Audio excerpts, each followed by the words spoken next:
This pond behind me should be the prettiest on the Croft. It's got water lilies, it's got all sorts, I put all sorts of plants in it, but it's just not holding water. It goes down to about a foot within about a day or so of filling. I know what the problem is, and we're going to make an asset of it. I'll just show you.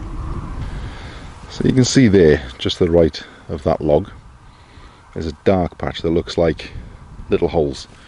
That's partially filled in just from the mud seeping into the pond, but that's a land drain that runs up in that direction. It did originally run through where the pond was, and just to the left of the water lily is where, sorry, just to the right of the water lily is where it runs through. Now originally I did try and repair that. I didn't have a digger here at the time, so I was limited. So what I did was the other side of it, so we're on the downhill side now, running down towards the other swales. I dug a trench that goes down about 3 foot wide, about 2 foot deep, and that goes down about 4.5 feet. I took all of the soil out, I took the clay out, and then I backfilled it and packed the clay in with a tamper, and it held for about a week. The trouble being that the volume of water, the sheer weight of it, I mean, that's a good sized pond. It comes up to the level of the top of that stone there, really, and that's a lot of water, and that's a lot of weight, and of course all of that pressure bore down on the clay repair, which was about, what, 8 inches by 8 inches, and that's a huge amount of pressure. So it started to seep through, and it's over time it slowly failed. It does hold water, but not for very long. And we got really good clay soil here, so it should really hold water well. So we need to do something about it. So I've got a digger coming in for doing another job in the next couple of days. So what I'm going to do instead is we're going to make, right the way around here, a huge berm. We're going to carve it all out. I'm going to create a very big pond. The idea being that from up here then I could siphon water, good quality, living, nutrient rich pond water, to anywhere I wanted, to any of the swales or even down to the veg garden. So yeah, we're going to make an asset of the fact that I've got to dig up a large part of this anyway, and that should be quite cool. Now I'm limited by, at the end of the middle swale, you can see there's a post with a pipe and a tap on, and we've got a few of them dotted up and down. There's another one here. That's because I've run a water line up and down that field, and I'm not going to move that. That's static. I don't want to go any further that way anyway, because I like to have, there's a basically a decent track will run through here eventually, so I can walk up and down either side of the swale systems without having to cross them. So that's static. I'm not changing that. And in this direction we've got the spillway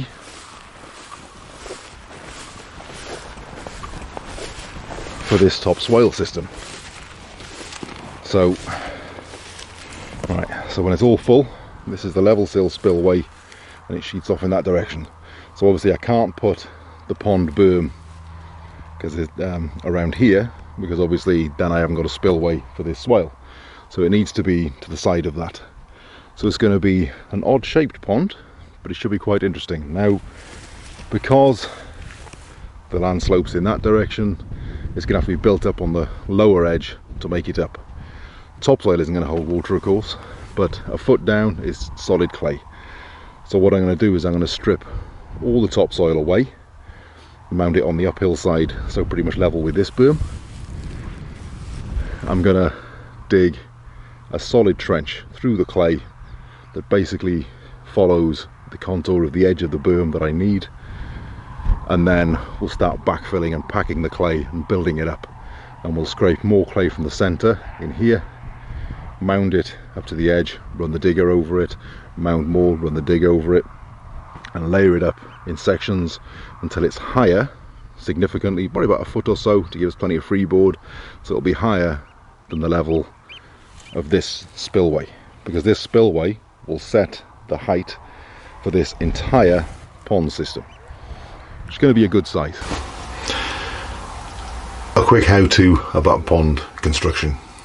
You need a good clay soil, which the topsoil here has a fair amount of clay, but I wouldn't build a pond out of it. But the subsoil is just about entirely clay. It's perfect, it's exactly what you want. This will vary from site to site. Now, if I was to just remove the topsoil and then dig subsoil, pile it on top of the subsoil, and build it up and up and up, and build a dam wall that way, it might hold water. In fact, our soil is such a high clay content, it might well do, but it's not reliable. And if you're talking about any decent height of pond wall, then where the existing clay was, which is consolidated in the original clay, and the stuff that you've piled on top and compacted down to make the berm, that's going to have a weakness line there, which could leak water through. But more importantly, it creates a shear plane where the whole thing can shift, and when that happens, very dramatically, your entire pond can slide downhill to visit the neighbours, which you don't want to happen, obviously.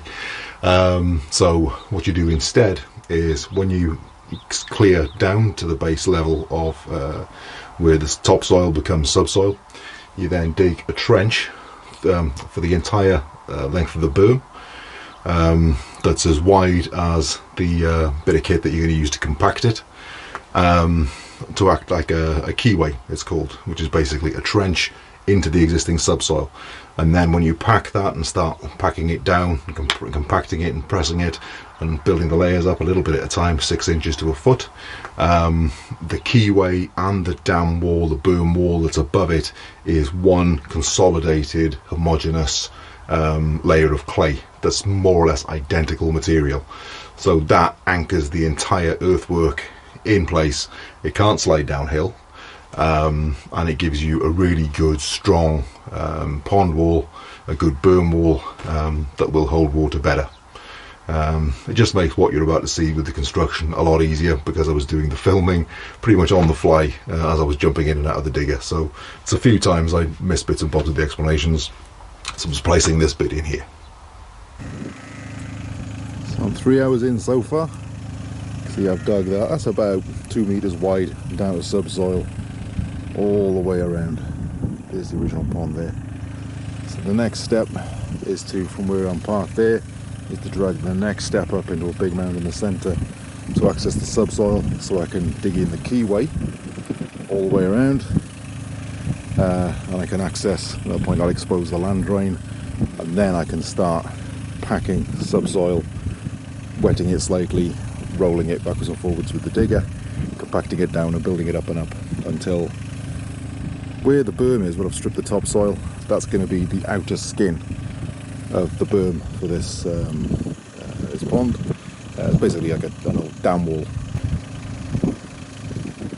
and the clay content that we've got in the subsoil here will pack up inside that. So the centre core, about 2 meters wide, will all be subsoil, heavy clay and compacted down, and that clay will come from the section that's currently just under grass in the centre here, and at the point that that's high enough, then we'll use the topsoil that's left in the centre in the big mound to drop dress the whole lot over the clay and cover it up, so that we've got the means to grass it and have it look nice. Because exposed subsoil, it will grass in time, but it takes about 6 to 8 months or so. We can mulch it and hurry it up, but the most important thing at this point is to get it constructed. So let's carry on. So that's the topsoil all stripped back into one big mound there. So next job is to cut the keyway around the inside and mound all that into this area here that I've cleared. And after that, then it's a question of building the subsoil up and compacting it down all the way around. And yeah, we're getting there. It's 4 or 5 hours in, so making pretty good time. Yeah, it's only a couple of ton machine, it's nothing major, but if you work slowly, steadily and carefully, it's pretty amazing how much you can do even with a small machine. So yeah, next stop, keyway. All this soil that I'm down to now, and you can see the obvious clay there, but even this stuff got a very high clay content. You can see it's, yeah, on most sites you know, you'd be excavating that out of the bottom and considering that the clay that you use for sealing. Here, that's the stuff that's, you know, that isn't so great. As we go lower down, it's grey solid clay, which is difficult to dig into, but holds water incredibly well. So yeah, next step. I started out the keyway in the same area that I knew the land drain was, and I've hit it. So there it is. Come straight through there, here, and you can see that's a good 2.5, 3 feet, easy 3 feet below ground level. And these things run for miles. It was a massive civil engineering job to put these things in, but they're counterproductive for what I need. So yeah, that's where it goes out, and that's where it goes in. So this is the section of keyway that's obviously got the most capacity for leaking. So we're going to make it, this section coming through here, wide enough that I can get the digger into to really get the weight onto it and compact that down. And yeah, that's the most crucial bit really. So yeah, from here on I extend it around and under the digger, and then around this way. This section here I'll probably get down about 2 feet. It's plenty for a pond this size. It's not particularly massive, but I'm pleased I've hit the land drain at least, because obviously that's the place that's got the capacity for leaking the worst. And yeah, so I'm going to widen this out so then I can come through and start packing clay in and running up and down on it, and get all that compacted down and dealt with. Very cool. So you can see that's the keyway carved. And if I follow it around, you see we're into proper clay here now. But down here where the land drain was, I've had to come, see there's a great big boulder there, which they've actually had to work around while they did the land drain, but I've managed to get underneath it on this side, so that as I lay the clay up and pack it down and start going backwards and forwards, filling it in along here and rolling it and compacting it, I can start moving slightly uphill in that direction. So I'll create like a 45-degree berm as I compact it all around. So that's the keyway done, I think, pretty much. You can see that it's much lower here than it is over there. That area where it looks deepest, it really is. That's where the land drain was. So it's the point of weakness. The soil here is so high with clay, the ponds tend to hold water nicely. Anyway, but obviously something this size, I'm not going to take chances with it. So I'm overbuilding it if anything. So you can see there's the deepest section. So what I'm going to do now is I'm going to pack that lowest section with clay, 6 inches at a time, roll backwards and forwards over it, and build it up and pack it up until it's level with this. And then I'll keep doing, packing 6 inches of clay at a time, running backwards all across it with the digger, compacting it down, churning it up, and you know, smearing it.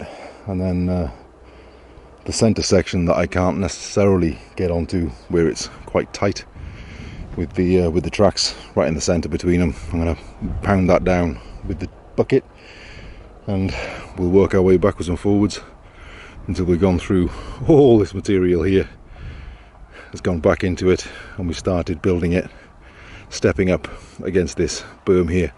And this berm here, I mean, this is just unconsolidated topsoil. So from the back of it, in fact, let me show you. So you can see there's the next swale down, but from the back of it, I've put the rock against the back of it as I've dug it out of the ground, so I can put that into the edge of the pond as a sort of riprap. So it'll, you know, a little bit of armour. There's enough of a gap here for me to bring like a quad bike or a decent sized buggy through with no problem. Yeah, so pleased with it so far. Let's start filling it back in again.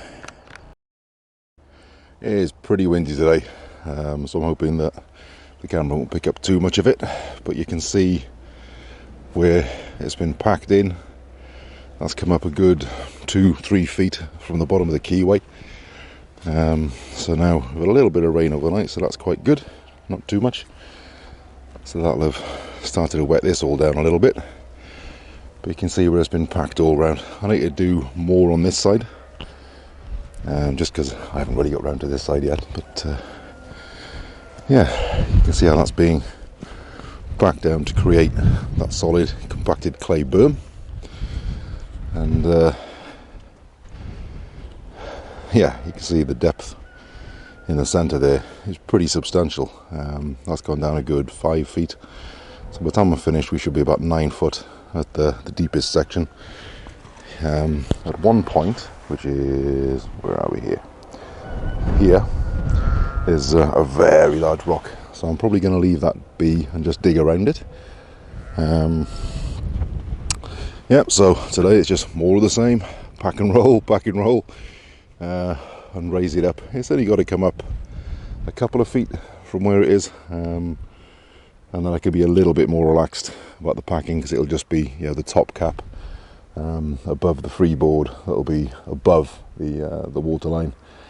But you can see I'm probably going to leave a little island in the centre of it where the big mound of topsoil is currently. That won't be as high, because I'm going to use that topsoil to cover the top of all this subsoil that's getting compacted. Right, let's get to it.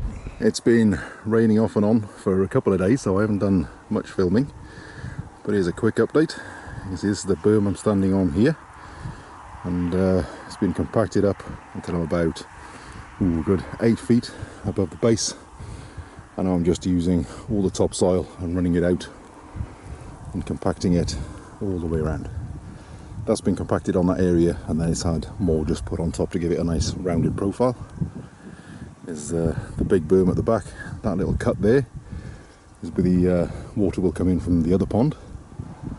That's the trackway that I've used to come in, but that'll be left as is, because that's consolidated solid subsoil. So if ever I need to come in to clear it out, it means that I've got a reasonably stable shelf to come in with machinery. I mean, the other way to go with it would be to fetch a really big digger in and do it from the outside of the pond and just reach in and drag, but no, that's not going to happen. This is because it's small scale. But it's a teeny tiny digger that's dug this whole thing. All the loose topsoil will eventually be consolidated into that central area and built up and compacted and built up to create a small island in it, which again will be more edge. So I'll be able to stock more in it, I'll be able to get more life into it. Yeah, very pleased with it. At this point it's just in the stage of finishing off and making it pretty, really. The pond's finished as far as the machine goes. Just a little bit of tidying up with spades and putting in the monks and so on. But that's it. It's a fair size. I'll have to measure it to see how far across it is. But you can see it's already above grade level behind it. So the compacted layer with the keyway is working beautifully. It's interesting though, you can see how the water's wicking up. So the whole berm will be getting water. We're going to plant that to shrubs, we're going to overseed it, and then we're going to mulch it with hay, basically. We're going to do a lot of scything and chuck that on. And that's got good seed heads on as well, so, God, it's windy. It's got seed heads on as well, so that'll that'll seed the berm as well as the variety we got in. So yeah, really pleased with it. See this end, it's a little bit rough around the edges. We're leaving that exactly as is, so that when we put seed in, they'll fall in to the cracks and the niches, and they'll sprout more readily there. One of the bits that needs doing, now the wind will pick the camera up, the microphone here, but in that area there is a little bit coarse because I couldn't get back in there with the digger, of course, afterwards. So I'll just tidy that up a little bit with spades. Took a couple of hours work, nothing dramatic. It needs pond plants. It needs life introduced into it at this point. But yeah, it's virtually there. So we've got a little island in it. It's because I'd used enough soil. So there was no point just digging that out for its own sake. And yeah, it's more edge. And in permaculture, like everything else, edge is everything. the more edge you've got. Now at the moment, both sides of the pond, the old section there and the massive new extension, are at the same level, because the land drain that I repaired and compacted down there is still in existence here. So I'm going to probably tickle this section to it's just a very, very slight bit of water over it when it's absolutely full, so that most of the time they're two separate ponds, but they'll go up and down at the same rate because there's like a 10-foot section of land drain running underneath that boom there. So we're keeping the banks all around it. You can see this is a very protected pond. I mean, it's quite windy today, and you can see the water is fairly still, so that's all very cool. And yet in the middle of winter, south is directly behind me. I'm not going to turn around or the wind will buffet the microphone again. For the middle of winter, that gap in the boom that I just walked through is directly behind me. This little island here will get quite a bit of sun in the middle of the day. And of course, an island in a pond, you got all sorts of options. You could put animal housing on it, like a duck house, so that for most of the year anyway, it's safe from predators like foxes. I mean, we've got things here like otters and stuff potentially that are a problem, which, you know, an island isn't going to keep them at bay. But that's not the real reason I've done it. It's narrow enough that I could put a little bridge across there if I wanted, and yeah, we can have all sorts of fun with this later. But initially I need to get it mulched, I need to get it seeded. Erosion isn't much of an issue here. It's very heavy clay soil, but I'd still rather we didn't have any, really. So the sooner I can get things growing on it, the better. Yeah, I'm really pleased with it. At the deepest section, it's probably about 9-10 feet, so it's quite a steep-sided pond, but with them very sheer, very clay soil sides, it's not going to go anywhere. I don't really want it to get much higher than it is at the minute. The top 6-7 inches maybe of that is unconsolidated topsoil. Below that is the compaction layer, so I don't want to come up any more than about a foot, really. With the size of the digger I was using, one of the few constraints is the length of the throw of the arm, so I couldn't really scratch any more clay out up at the top without taking risks with the digger, and I wasn't prepared to do that, especially with it being a rental. So what we're going to do instead is the spillway across the side of that boom. The spillway will be set at about a foot higher than the current level, but the actual the pipe monk that'll be the primary water, so, you know, they'll set the level for the pond generally here. That'll be what it'll do most of the time, you know, except in extreme weather events, will be set, I don't know, about 6-7 inches higher than this level maybe, but obviously all the way over there, because the water will all be at the same level. So that'll be good, and if the end of it, you know, that blocks up, or a major rain event that the pipe isn't able to cope with the flow, then obviously the whole system will back up. The pond level will come up, but it'll take a lot of rain to bring up this whole pond by several inches, so it hopefully will never be necessary. But that's what the spillway will be there for, and that'll be set about 6 inches higher than the pipe monk. So I'll film that when it's been done. There's no great rush on most of that, because that's going to go down to the next swale, and we haven't dug that yet, but I'll show you what I've done with the spillway. So you can see here, there's the pond, the boom going around. There's, hang on, let me show you. There is the original bit of pond, and that used to back flood up here, and there's the swale that feeds it. Well, God, it's windy, but with dropping this down, it gives me more flexibility. All of this is going to need tidying up with spade. I wasn't going to do that with the digger. See, I've got that mound of subsoil there to move. I've got uses for it, it's not going to be in the way. But the reason I've dug this section particularly low is so I can sink the pipe monk in. And this is going to be a static pipe monk, it's not going to be adjustable.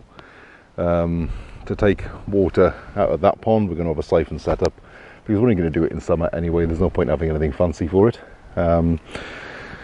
But yeah, we'll have a vertical pipe here, and of course that needs to be this spillway here is going to be dropped by about 6-7 inches more, and then the pipe there, well, maybe not even that much, a few inches, and then the pipe will be set in there at about 6 inches lower than the spillway.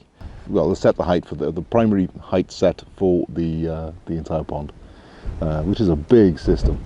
But yeah, very pleased with it. All in all, that's a very large pond for not that much work really. Almost it's all greened up and animals have moved in, and hopefully by next year we should have, you know, the frogs and toads and stuff that we've got, and the newts should all have moved in. We've got to populate that with life. I'm going to get a few buckets of pond mud from the other ponds, and we'll use that to inoculate it, because at the moment you can tell, I mean, it looks beautifully blue, but there's no life in it. Looks like you'd swim in it at the minute, but yeah, you wouldn't want to do that in 6 months once it's teeming with life. Although we do have a swimming pond planned, but this isn't it. But yeah, 3 days with a 2-ton digger, and we've got a pretty major earthwork that increases our water resiliency, and it helps to contribute towards making a water landscape, a water retentive landscape, while integrating with the rest of the system. This pond will seep year round, so because it's an unlined pond, water as well as flowing into it will be constantly seeping through it into the ground, into the soil. The trees will be taking that up. It's yeah, it's going to be a good one. These rocks here I'm going to put in. I didn't want to do it with a digger. It's very difficult to do fine work like that with a digger, and you can see there's more around the back there. They're going to be put in places. You can see some of them are just left on the top of the berm, especially the ones near the water's edge, and that's what these are going to be used for. They're going to be studded in and around the water's edge, some a bit above, some below, and some sort of a bit of both, to take like a heat store, so they'll soak up heat during the day and release it at night. So even in the middle of winter, a pond like this should stay, sections of it anyway, should stay ice-free. The idea being that any fish that we got in here, because it's a decent sized pond, we could have fish. Any fish we've got in here will still have you know, gas exchange, because a pond that freezes over completely, the fish can get into trouble at the bottom of it. It's, you know, it's a proper solid lump of ice. So yeah, that's our new pond.